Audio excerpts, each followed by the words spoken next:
کیا پاکستان کے معاشی مسائل آنے والے مالی سال میں کم ہوں گے؟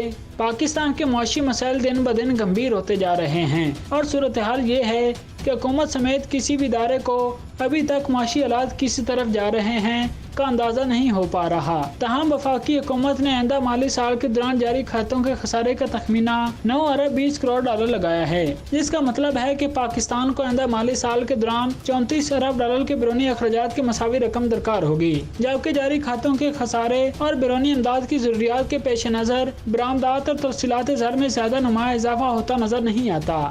وزارت خزانہ کے حکام کے مطابق 3 سالہ معاشی فریم ورک کا موضوع تخمینہ ظاہر کرتا ہے کہ آئندہ مالی سال یعنی 2023-24 کے دوران برآمدات اور ترسیلات زر میں زیادہ اضافہ نہیں ہوگا۔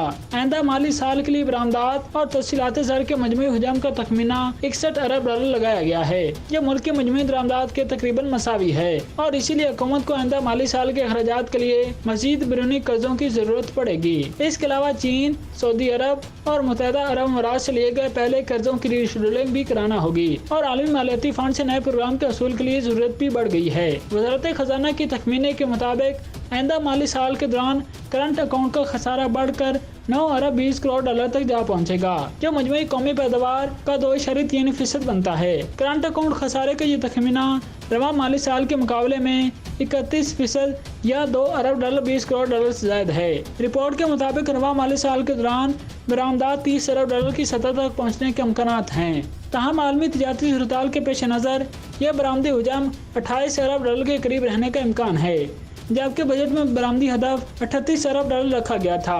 اس کا مطلب یہ ہوا کہ 10 ارب ڈالر کی کمی کو پورا کرنے کے لیے حکومت کو ایک بار پھر قرض لینے ہوں گے اور درآمدات کو محدود کرنا ہوگا۔ اسی طرح اگر ترسیلات زر کا جائزہ لیا جائے تو آئندہ مالی سال کے دوران اس کا مجموعی حجم 30 ارب 90 کروڑ ڈالر تک پہنچنے کا امکان ہے۔ یہ رواں مالی سال کے تخمینے کے مقابلے میں صرف 4.7% یا 1 ارب 70 کروڑ ڈالر زائد رہے گا۔ وزارت خزانہ کا کہنا ہے کہ آئندہ مالی سال کے دوران درآمدات میں 9% اضافہ نظر آتا ہے، اور یہ 5 ارب ڈالر کے اضافے کے ساتھ اس کا مجموعی حجم 60 ارب ڈالر سے تجاوز کر سکتا ہے۔